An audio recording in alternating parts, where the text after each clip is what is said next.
સરકારી એક્ઝામ માટે તૈયાર કરી રહેલા વિદ્યાર્થીઓ જે યુટ્યુબ કે ફક્ત મટીરિયલથી તૈયારી કરે છે એ ફક્ત ટાઈમ વેસ્ટ કરે છે. એમની પાસે ના તો ટાર્ગેટ, ના ટાઈમ ટેબલ કે ના ટ્રેકિંગ સિસ્ટમ. બસ રોજ આવે છે એમ કરે છે, ક્યાં પહોંચવાનું છે એ પણ કંઈ ખબર નથી. છેલ્લે શું થશે? એક્ઝામમાં જશે અને એક્ઝામમાં એક્સપિરિયન્સ એવો લઈને આવશે કે વધારે પેનિકમાં જતા રહેશે. અઘરા બહુ ક્વેશ્ચન આવી ગયા, ટ્વિસ્ટેડ સર ક્વેશ્ચન આવી ગયા, ટાઈમ ખૂટી ગયો, અડધું પેપર એટેમ્પ થયું. તો દોસ્તો, આ વિડીયો આખો જોશો તો તમને ખબર પડશે કે હું આ કેમ કહું છું. ઘણા બધા વિદ્યાર્થીઓ અમને કહે છે કે સર અમે તો મટીરિયલથી તૈયારી કરી રહ્યા છે, અમે જાતે વિડીયોઝ અટેન્ડ કરીને આની તૈયારી કરી રહ્યા છે. પણ તમે એમને પૂછો કે સિલેબસ કેટલી વાર પતાવ્યો? સૌથી મોટું ચેલેન્જ એ જ છે કે સિલેબસ તમે જાતે પતાવો. અને આ એવા વ્યક્તિઓ છે કે જે લોકો નિયમ પણ જાતે બનાવે છે, ઇમ્પ્લિમેન્ટ પણ જાતે જ કરવાનું અને જજમેન્ટ પણ જાતે જ પાસ કરવાનું. તો કોમ્પિટિટિવ એક્ઝામની તૈયારી વિદ્યાર્થીઓ જાતે યુટ્યુબ કે મટીરિયલથી ચાલુ તો કરી દે છે, મોટિવેશન મળે છે એમને, પણ મોટિવેશન ટેમ્પરરી રહે છે. મોટિવેશનથી તમારી એક્ઝામ નીકળે નહીં. તમારું ડિસિપ્લિન હોવું જરૂરી છે. ડિસિપ્લિન તમને કન્સિસ્ટન્સી અપાવડાવશે અને કન્સિસ્ટન્સી હશે તો તમારું એક્શન જે છે ને એ પ્રોપર થશે અને ત્યારે જ તમને એક્ઝામમાં સફળતા મળવાના ચાન્સીસ છે. સૌથી મોટી તકલીફ એ છે વિદ્યાર્થીઓમાં કે ગ્રેજ્યુએશન થયા પછી એકદમ કમ્પ્લેસન્ટ થઈ જાય છે, એકદમ બિંદાસ થઈ જાય છે, શીખવાનું બંધ કરી દે છે. જ્યારે હકીકતમાં એવું છે કે એકચ્યુઅલમાં તમારા શીખવાના વર્ષો હવે ચાલુ થશે. તમારા આવનારા 2 કે 3 વર્ષ જે હવે સ્ટ્રગલ રહેશે ને એ નક્કી કરશે કે આવનારી 50-60 વર્ષની જિંદગી તમારી કેવી રહેશે.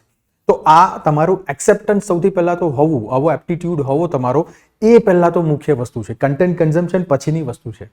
તો તમે યુટ્યુબ કે મટીરિયલથી કોમ્પિટિટિવ એક્ઝામની તૈયારી કરો, કન્ટેન્ટ કન્ઝમ્પશન કરો છો, એ એક વાત છે અને તમારો શીખવાનો અભિગમ હોવો એ બીજી વાત છે. એની માટે ડિસિપ્લિન સ્ટડી કરવું ખૂબ જ મહત્વનું છે. કન્સિસ્ટન્સી હોવું, સતત એના પાછળ કાર્યરત રહેવું એ ખૂબ જ મહત્વનું છે. ને તો ડિસ્ટ્રેક્શન થતાં અહીંયા વાર નહીં લાગે અને ડિસ્ટ્રેક્શન તમારા ડગલે ને પગલે જોવા મળશે. ખાસ કરીને સેલ્ફ સ્ટડી કરવાવાળા વિદ્યાર્થીઓ માટે. તમે કદાચ યુટ્યુબ પર વિડીયો જોતા હો કે કોઈ પણ વિડીયો જોતા હોય, તમને જે રેકમેન્ડેશન્સના વિડીયો આવશે ને એ તમારા એન્ટરટેનમેન્ટના રિલેટેડ હશે, તમે તરત ડિસ્ટ્રેક્ટ થઈ જશો. તો આ જે લડાઈ છે ને સેલ્ફ સ્ટડી કરવાવાળા વિદ્યાર્થીઓ માટે, એ ખાલી કન્ટેન્ટ કન્ઝમ્પશનની નથી, એ તમારા ડિટર્મિનેશનની છે, તમારા ડેડિકેશનની છે. તમે કેટલા ચુસ્તપણે એક ટાઈમ ટેબલને સ્ટ્રિક્ટ રીતે ફોલો કરો છો.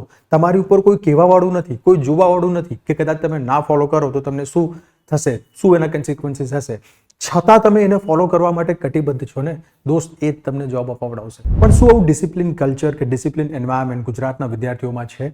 ખૂબ જ ઓછું. એટલે અહીંયા તમને ડિસ્ટ્રેક્શન ડગલે ને પગલે મળશે. તમે એકવાર માંડ તૈયારી ચાલુ કરી હશે, 4 લોકો તમને પાડવા માટે આવી જશે, તમને કહેશે ઓય આપણે જનરલમાં છે, ખબર છે ને કેટલા માર્ક લાવવાના.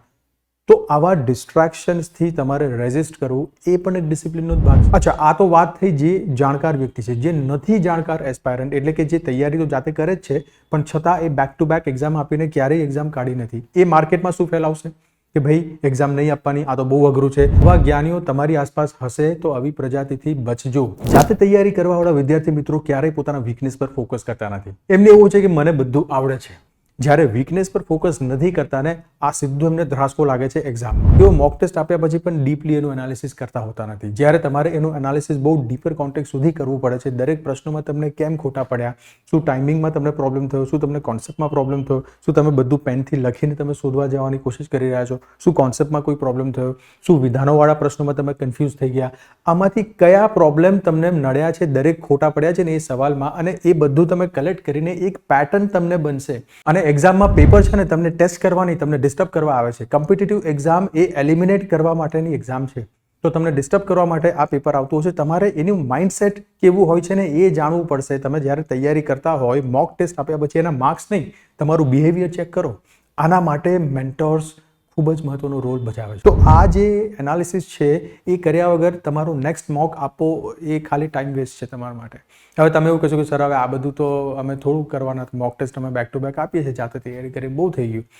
તો પછી તમારા માટે સરકારી જોબ છે નહીં, તમારે છોડી દેવું. કારણ કે તમારી સામે એવા વિદ્યાર્થીઓ છે જે લોકો આનાથી પણ ડીપર કોન્ટેક્સમાં એમના સ્કિલ્સનું એનાલિસિસ કરીને એક્ઝામમાં બેસે છે.